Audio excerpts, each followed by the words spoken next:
America যদি বুনো ওল হয়, ইরানও তাহলে বাঘাতে তুল। হরমুজ প্রণালীতে বিধিনিষেধ আরোপ করে ইরানকে কোণঠাসা করার স্বপ্নে যখন বিভোর আমেরিকা, তখন বিকল্প বাণিজ্য পথের দিকে মনোযোগ দিচ্ছে ইরান। ব্যবহার করছে রেলপথ, সড়কপথ এবং প্রতিবেশী দেশের মাধ্যমে ট্রানজিটের মতো বিকল্প রুট। নিরাপত্তাকে প্রাধান্য দিয়ে বেশি অর্থ ব্যয় করে হলেও ব্যবসায়ীরাও আস্থা রাখছে বিকল্প বাণিজ্য পথগুলোর ওপর।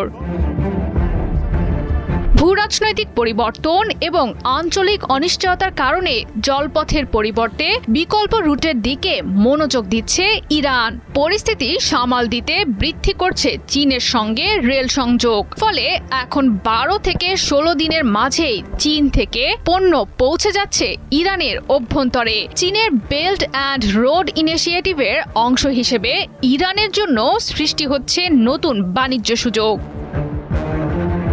চীন ছাড়াও ভারত, ইরান, রাশিয়া এবং ইউরোপকে নিয়ে তৈরি ইন্টারন্যাশনাল নর্থ সাউথ ট্রান্সপোর্ট করিডোরও ইরানের জন্য বেশ গুরুত্বপূর্ণ হয়ে উঠেছে। 2003 সালে দক্ষিণ করিডোর হিসেবে পরিচিত এই করিডোরটি 2003 সালে চালু হলেও এতদিন সেটি পুরোপুরি কার্যকর ছিল না। তবে সাম্প্রতিক সংকট নতুন করে এই রুটের গুরুত্ব অনেকটাই বৃদ্ধি করেছে। সমুদ্র পথের তুলনায় কম সময় লাগার পাশাপাশি কিছু ক্ষেত্রে খরচ কম হওয়ায় ইরানের জন্য গুরুত্বপূর্ণ হয়ে উঠেছে এই করিডোরটি।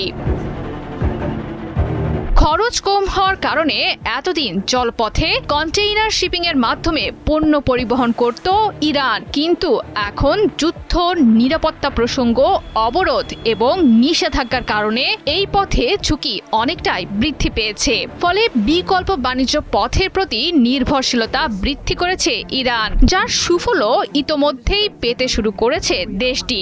তাছাড়া প্রতিবেশী দেশগুলোর বন্দর ও অবকাঠামোগুলো ব্যবহার করে নতুন বাণিজ্য পথ শক্তিশালী করছে তেহরান।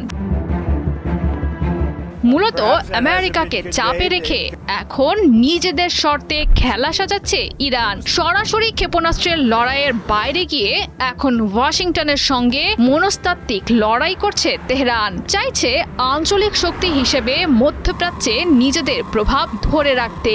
ইরানের লক্ষ্য টানা 8 সপ্তাহ ধরে চলা যুদ্ধে আমেরিকার সঙ্গে সমঝোতায় জয়লাভ করা। তাই সরাসরি সংঘাতে না জড়িয়ে আমেরিকার ওপর দীর্ঘমেয়াদী চাপ তৈরি করে নিজেদের শর্তে যুদ্ধ শেষ করার পরিকল্পনা নিয়ে অগ্রসর হচ্ছে ইরান। এক্ষেত্রে বিকল্প বাণিজ্য পথগুলো তারা আমেরিকার বিরুদ্ধে হাতিয়ার হিসেবে ব্যবহার করছে।